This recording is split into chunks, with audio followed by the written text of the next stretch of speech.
할렐루야. 사랑하는 대강의 가족 여러분, 오늘 하루도 하나님의 말씀과 동행하는 삶이 되길 소망합니다.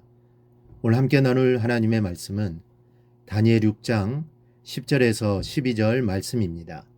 다니엘이 조서에 왕의 도장이 찍힌 것을 알고도 자기 집에 돌아가서는 윗방에 올라가 예루살렘으로 향한 창문을 열고 전에 하던 대로 하루 3번씩 무릎을 꿇고 기도하며 그의 하나님께 감사하였더라. 그 무리들이 모여서 다니엘이 자기 하나님 앞에 기도하며 간구하는 것을 발견하고 이에 그들이 나아가서 왕의 금령에 관하여 왕께 아뢰되, 왕이여, 왕이 이미 금령에 왕의 도장을 찍어서 이제부터 30일 동안에는 누구든지 왕 외에 어떤 신에게나 사람에게 구하면 사자굴에 던져 넣기로 하지 아니하였나이까 하니, 왕이 대답하여 이르되, 이 일이 확실하니 메대와 바사에 고치지 못하는 규례니라 하는지라. 아멘.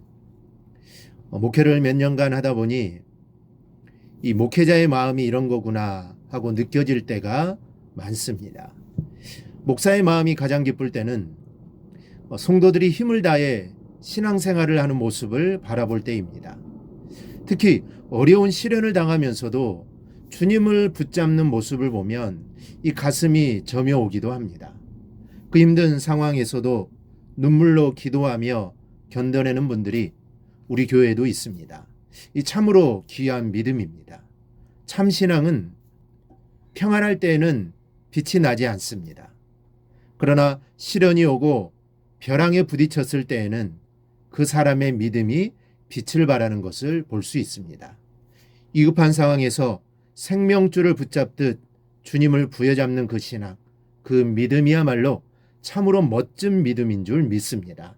오늘 본문을 보면 다니엘에게서 이런 모습을 찾아볼 수 있습니다. 다니엘은 어떤 시련 속에서도 어떤 위협 속에서도 굴하지 않는 이 불굴의 신앙인이었습니다. 먼저 다니엘은 목숨을 걸고 하루 3번씩 기도했습니다. 다리오 왕이 조서를 내린 이후 30일 동안은 어느 누구도 신에게 기도를 할 수 없었습니다.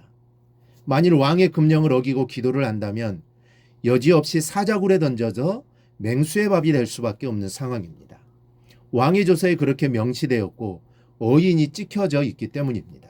이것은 왕의 아들이라 할지라도 어찌할 수 없는 왕명이요 천명과도 같은 것입니다. 그러나 다니엘을 보십시오. 10절 말씀을 보면 이렇습니다.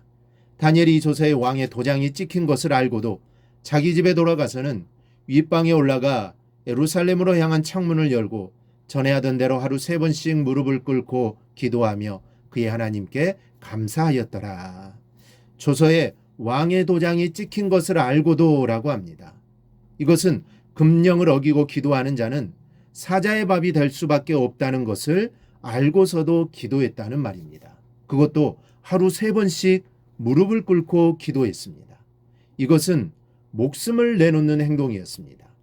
왕의 조서를 어긴 자는 아들이라도 살아남지 못하는 것이거늘 다니엘은 그래도 기도하고 있습니다. 또 하나 다니엘은 전에 하던 그대로 행동했습니다. 10절에 보면 예루살렘으로 향한 창문을 열고 전에 하던 대로라고 성경은 기록하고 있습니다.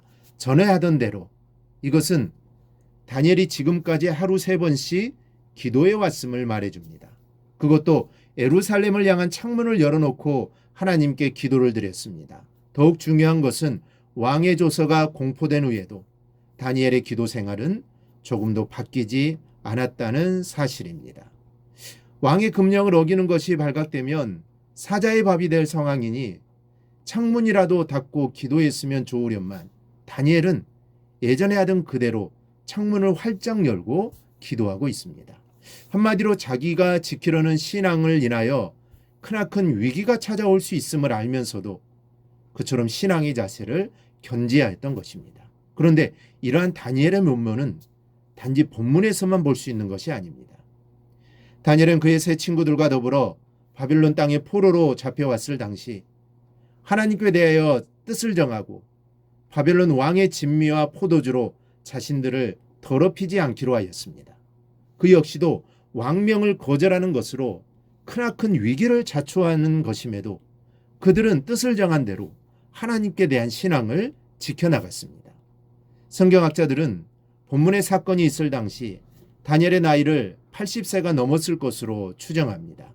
그리고 그가 하나님에 대한 뜻을 정한 것은 약 15세 정도 되던 때입니다. 결국 65년의 세월이 흐르고 주변 형편도 다양하게 변화했지만 그러한 변화 속에서도 하나님께 대한 신앙만은 변하지 않고 시종일관하였던 것입니다. 여러분, 우리 성도들의 신앙이 바로 이와 같아야 합니다. 성도들의 신앙은 처음부터 끝까지 한결같아야 합니다. 신앙은 세월이나 상황의 변동에 따라 변할 수 있는 성질의 것이 아닙니다. 왜 그렇습니까? 신앙은 근본적으로 영원하신 하나님 그분을 믿고 신뢰하며 그분과 동행하는 삶이라 할 수 있기 때문입니다. 그리고 이처럼 언제나 동일하시며 한결같이 신실하신 하나님을 참으로 신뢰한다면 마땅히 우리의 신앙 또한 한결같아야 합니다. 결코 세월의 흐름이나 상황의 변화가 우리의 신앙까지 변질시킬 수 없는 것입니다. 그리고 그처럼 한결같은 신앙을 견지할 때 하나님께서는 우리의 한결같은 신앙의 통로로 삼아 날로 새로워진 삶, 매일 더욱 축복된 삶을 살아가도록 은혜를 베푸실 겁니다. 그런데 다니엘이 우리를 더욱 놀라게 하는 것이 있습니다. 10절 끝부분에 기도하며 그의 하나님께 감사하였더라. 자신 사자굴에 던져질 운명에 처해 있음을 알면서도 하나님께 감사의 기도를 드리고 있다는 점입니다. 우리 사랑하는 성도 여러분, 다니엘의 믿음, 이 신앙을 본받아 우리도 불굴의 신앙으로 기도하는 신앙인이 됩시다. 다니엘은 대단한 사람이다 라고 감탄만 하지 말고 나도 그와 같은 한 걸음 한 걸음 기도하며 나아갑시다. 어떤 시련 속에서도 변하지 않는 믿음을 가지고 기도하며 나아가는 성도들이 되어서 하나님의 복이 여러분에게 충만하기를 주님의 이름으로 축원합니다. 오늘 묵상한 말씀을 굳게 잡고 삶으로 실천하며 살아내는 대강의 모든 성도들이 되기를 축복합니다.